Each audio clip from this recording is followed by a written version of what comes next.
ever found yourself endlessly delaying tasks, even when you know they're important? In an age of constant distractions and tempting comforts, it can feel almost impossible to stay on track. Yet, if you look at Buddhist monks, individuals who follow ancient teachings inspired by the Buddha, they maintain an extraordinary level of self-discipline and resilience. How do they do it? In this guide, we'll explore the principles monks use to conquer procrastination and cultivate unshakable discipline, and how you can adapt these strategies to transform your own life. Why we procrastinate. A Buddhist perspective. Procrastination doesn't stem from laziness alone. In Buddhism, the mind is often compared to a wild elephant, easily led astray by cravings and aversions. We delay tasks because part of us wants immediate comfort or fears potential discomfort.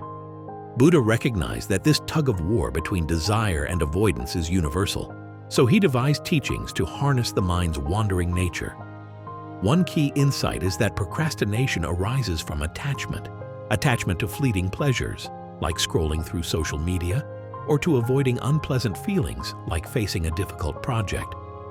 Monks address this by developing detachment, recognizing that short-lived urges shouldn't dictate long-term goals. They learn to see temptations and fears as passing clouds, not commands. This shift reframes how they respond to impulses, making it easier to dive into responsibilities rather than dodge them. For you, awareness is the first step. Notice when you're drawn to procrastinate. Maybe you spot a wave of boredom or the thrill of one more YouTube video. Then remind yourself, this is a momentary pull, not a mandate.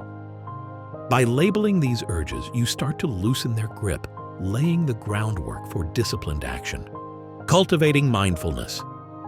To break the cycle, monks rely heavily on mindfulness to keep procrastination at bay. This practice, paying calm, attentive focus to the present moment, helps them detect early signs of drifting away from their goals. Instead of blindly following the mind's every whim, they observe thoughts and feelings as they arise. If restlessness or avoidance shows up, they see it for what it is, a temporary mental state, and let it pass without acting on it. Translating this into daily life, you could begin each morning with a brief mindfulness session. Sit quietly, follow your breath, and let any arising thoughts move through your awareness. Notice what you're tempted to do. Check your phone, rearrange your desk for the 10th time, etc.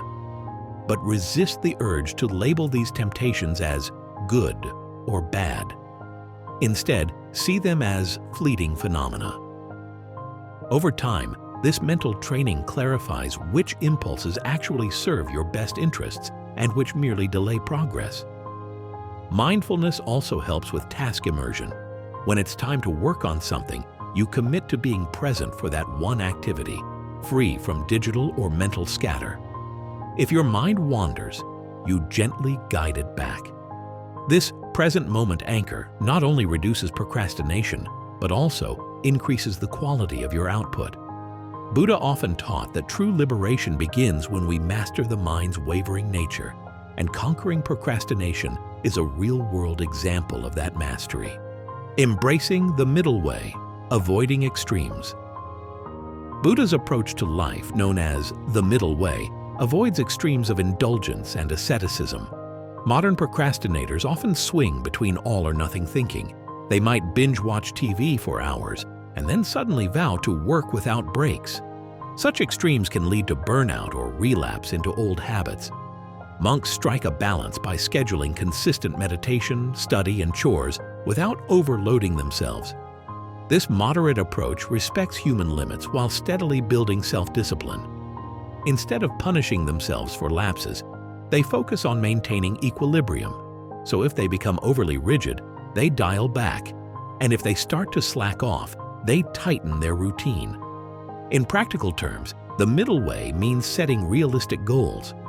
If you've been procrastinating on a major project, you won't fix it by forcing yourself to work 10 hours straight each day. Instead, commit to a manageable block, maybe 2 hours of deep focus, followed by a short break. This measured routine helps you avoid the binge and crash cycle. By continuously fine-tuning your approach, you develop a sustainable rhythm that supports forward momentum without triggering emotional or mental exhaustion. The power of small steps. Monastic routines. Monks don't become disciplined overnight. They adhere to structured routines composed of small, repetitive tasks: waking before sunrise, performing morning chants, cleaning their living space, and meditating. These seemingly modest habits reinforce the habit of acting promptly rather than delaying. Over time, these small, consistent actions accumulate into a powerful momentum that monks harness throughout the day. How does this translate to overcoming procrastination? Let's say you're dreading a large assignment. Breaking it into smaller, concrete actions, like drafting an outline or gathering research, replicates the monk's approach. Instead of letting the enormity of the project intimidate you, you tackle bite-sized steps that are easier to begin. Each completed step fosters a sense of accomplishment and reduces the mental resistance to starting the next one. Moreover, these routines instill a sense of discipline beyond any single task. When you commit to a daily schedule, say 30 minutes of reading, 10 minutes of tidying, 15 minutes of meditation, you train your willpower like a muscle. Even on days you feel tired or unmotivated, the routine carries you through. Buddha taught that true freedom arises from doing what benefits you rather than what you merely feel like doing in the moment. By incorporating small daily disciplines, you align your actions with your deeper goals. Meditation for laser-sharp focus. One of the most potent tools monks use to stay on track is focused meditation. While mindfulness can be open-ended, allowing thoughts to come and go, focused meditation directs attention to a single object, often the breath or a mantra. In Buddhist temples, hours can be spent refining this discipline, noticing each time the mind veers off and gently steering it back. This honing of concentration is invaluable for battling procrastination. If your mind habitually leaps to social media or daydreams the moment you face a challenging task, you likely lack the mental muscle to hold attention where it needs to be. Focused meditation trains that muscle. The more you practice, the longer you can sustain concentration without craving a distraction. Try a short daily session. Set a timer for 5 minutes. Gradually increase as you improve. Pick a simple focal point, like slow, deep breathing, and remain with it. Each time your mind drifts, note the thought, maybe planning or worrying, and gently return to your chosen point. Over days and weeks, you'll find this skill transferring to your work or studies. Tasks once riddled with mental side trips become more straightforward as you guide your attention back whenever it wavers. With consistent effort, you'll find that focusing deeply on a project feels far more natural. Wisdom of impermanence, releasing fear of failure. Fear of failure underpins much of our procrastination. We delay projects because we dread not meeting standards, our own or others. Buddhism addresses this by teaching impermanence. Everything changes. Nothing stays the same. Monks internalize this truth to reduce anxiety around outcomes. A single misstep or setback does not define them. It's just another wave in the ongoing ocean of experience. By embracing impermanence, you realize that no success or failure is permanent.